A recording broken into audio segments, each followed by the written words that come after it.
तो सेकेंड मुद्दा है इसमें कि हमारा सिक्योरिटी कैसा है उस जगह में, हमारे नेबरहुड में, हमारे आस पास पड़ोस में सिक्योरिटी कैसा है।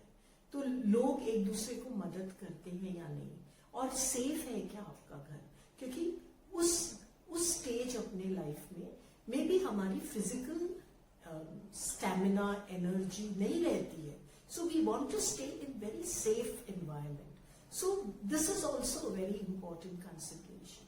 फिर नेबरहुड कैसा है, लोग कैसे हैं, हाँ, तो अगर लोग घुल मिल के रहते हैं और मजा एक साथ करते हैं, ऐसे बहुत सारी कम्युनिटीज है जहाँ कॉलोनीज में इतना मजा करते हैं लोग, तो ऐसे लोग हैं क्या हमारे साथ पास पड़ोस में, तो बहुत ही अच्छा अपनी रिटायरमेंट की जर्नी अपने घर से शुरुआत होती है। लोग एक दूसरे के पास आते जाते हैं, हाल पूछते हैं, खाना एक दूसरे के पास जाता है, एक साथ मिलकर खाते हैं, nothing like it. So there is another thing, so आपको इस स्टेज में हाउस हेल्प या घर में काम करने वाले लोगों की सुविधा चाहिए। तो या तो वो कुक है, या आपका ड्राइवर है, या घर में बर्तन मांजने वाले, झाड़ू पोछा, कपड़े धोने वाले, तो ये जो हमारे देयर आर सपोर्ट सिस्टम। तो if these people are available we can live a very relaxed life. कई लोगों को बहुत सुंदर गार्डन्स रखने का शौक होता है, और अगर माली ना हो, इस उम्र में शायद हम इतना फिजिकल लेबर नहीं कर पाते, तो माली भी चाहिए। तो ये सब भी चीजें आप देखिए। और बहुत ही एक इम्पॉर्टेंट थिंग है कि अपने रुचि के लिए, अपने रचनात्मक एबिलिटी के लिए, क्रिएटिविटी के लिए स्कोप है क्या अपने उस प्लेस ऑफ स्टे में। तो कोई लोगों को स्टार गेजिंग का शौक होता है, कईयों को ट्रेल, फॉरेस्ट ट्रेल पे जाना होता है। तो proximity to do your leisure activity, your hobbies, that will make your life rich. Reading है तो फिर बुक क्लब्स है, या बुक्स को डिस्कशन का प्लेटफॉर्म है, इसमें आपको बहुत ही ज्यादा इंटरेस्ट लगेगा। और एक और बहुत बड़ा एस्पेक्ट है अपने उस नेस्ट के लिए, जो मैं कहती हूँ अपना घरौंदा है उसके लिए, वो है hospital. So medical facility, nursing facility, doctors availability, medical store की अवेलेबिलिटी, अगर ये सब पास में हो तो आपका ये स्टे वंडरफुल स्टे रह सकता है आपके सिलेक्टेड प्लेस ऑफ स्टे में। सो एट दिस स्टेज जब हम रिटायर होते हैं, शायद हम भी किसी को देख रहे होते हैं, मतलब we may have some old person living with us, our own parents, or some relatives or some close friend who do not have anybody, and we are their support system, and they come to stay with us. So one side you are turning old, and second side you're also a caregiver. So for all this, so that you lead a good life, please pay attention to where you decide to live, what size of the house you want. Here I would just like to spend a minute. कई लोग retirement के बाद बड़े घरों में जाते हैं, क्योंकि हमेशा हम छोटे घरों में रहे हैं, तो हमें बड़े घरों का एहसास करना है, तो हम बड़े घरों में जाते हैं, बहुत मजा आता है, more space, more free zone for yourself. There is an underlying concern about maintenance. तो अगर ये मैच होता है, please enjoy as much of space as you want. Many times we see that this becomes a burden. बहुत बड़ा घर है, घर का मेंटेनेंस नहीं हो पाता, तो फिर लोग छोटे घरों को प्रेफर करते हैं। फ्लैट्स में बहुत सारे रिटायरीज बहुत लिबरेटिंग महसूस करते हैं, एक ताला लगाए और निकल पड़े। वही बंगले में सब दरवाजे बंद करो, खिड़कियां बंद करो, see that you inform the police, your neighbors, and then you can go out. Yeah, so both have their plus and minuses. So I am not here to tell you which is good. I am just presenting to you all dimensions of your home.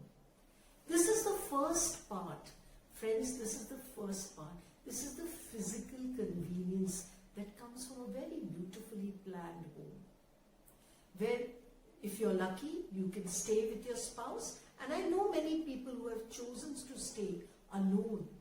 घर इतना सुंदर है, हमें यहीं रहना है, जितना हो सके हमें इसी इंडिपेंडेंस में रहना है।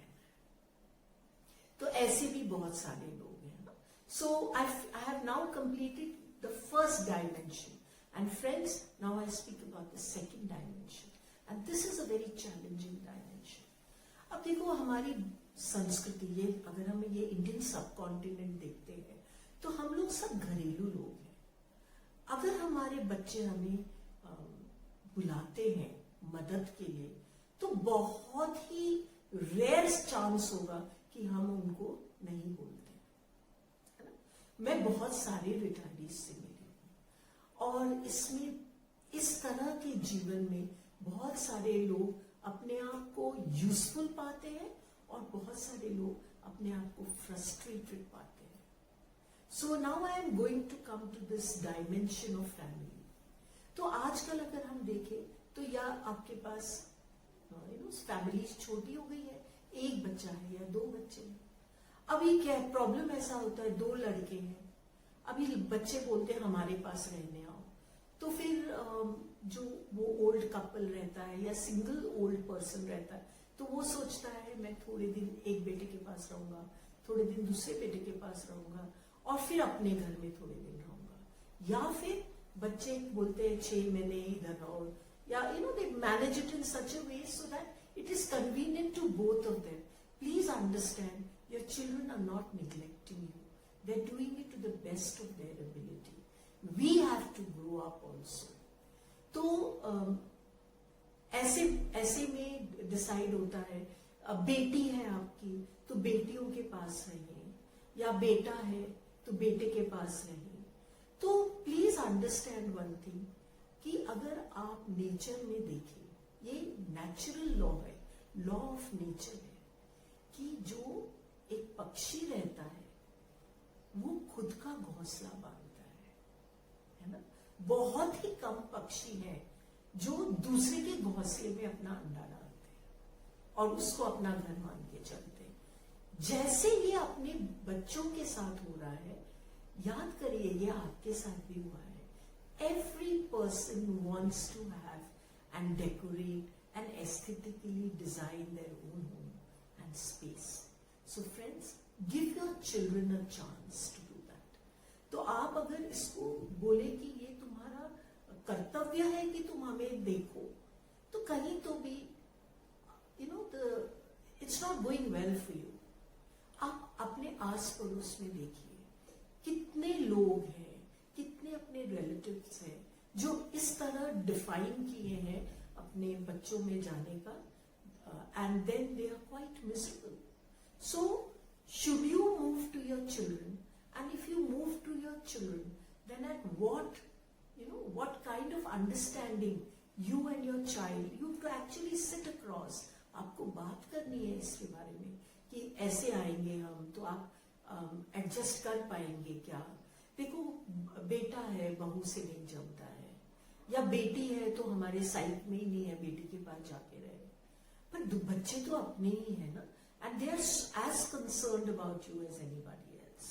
सो बहुत इंपॉर्टेंट है हम एक डायलॉग करें, हम डिबेट ना करें, हम डायलॉग करें, क्योंकि जब भी कोई इंसान दूसरे इंसान के घर में जाके रहता है, बहुत ही स्ट्रेसफुल है ये जर्नी, ये एडजस्टमेंट, ये इजी नहीं है. आप सोचिए ना, आपका पूरा मकान था और आप अपने कुछ सामान को समेट कर एक रूम में जाते हैं रहने के लिए, बहुत डिफिकल्ट है. And sometimes we have to take this, ये चॉइस करना पड़ता है, ये हमारा चॉइस है, हमने ये चुना है. सो in another video I shall be speaking on how to adjust, but right now I'm talking about when we are to stay with our children and when we decide not to stay with our children and stay independently as by ourselves. So आजकल तो बहुत सारे ऐसे हमें opportunities available है where you can actually stay an independent life. Why makes somebody frustrated to look after you. If you can plan and manage your life the way you choose to live your life. Okay? So now what are the options available? गया वो जमाना जब society, समाज, लोग क्या कहेंगे, 3 बेटे हैं और माता पिता अनाथ आश्रम में रह रहे, वृद्धाश्रम में रह रहे. Okay, it is a choice people are making.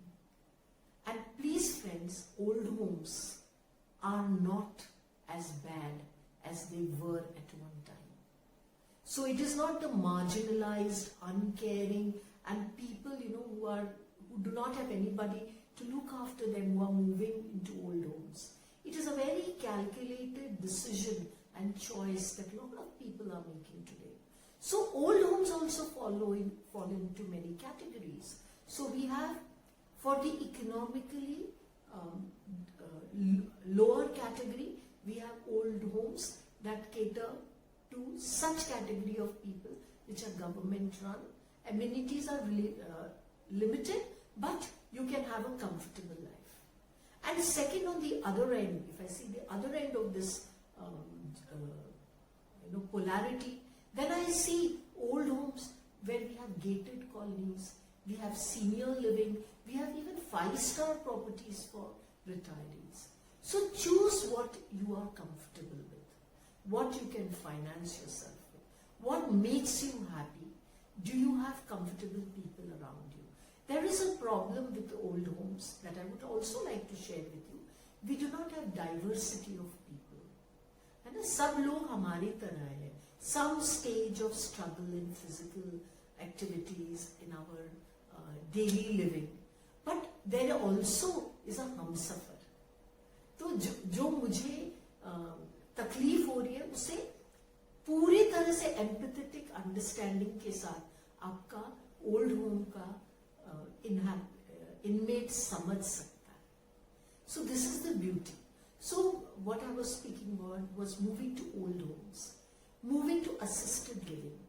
So there is some medical condition and you can not take care of yourself and your family can not take care of you.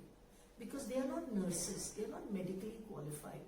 They can love you, and they can do their duty, but it is also very tiresome and draining to look after somebody medically. So if you move to an assisted living, you will be looked after medically. Routines are maintained in assisted living, and you also are being monitored medically. So वो जो tension रहता है ना, वो निकल जाता है. So we can have nursing facility. अपने देश में फिलहाल जेरियाट्रिक बेड्स नहीं है, पर ऐसा भी फ्यूचर में हो सकता है. तो मैं ये बताना चाहती हूँ कि इसमें कोई निराशा की बात नहीं है. आज समाज बहुत आगे चला गया है कि इसमें लिबर्टी है, आपको लिबरेशन मिलेगा. You will choose the way you want to live. Okay?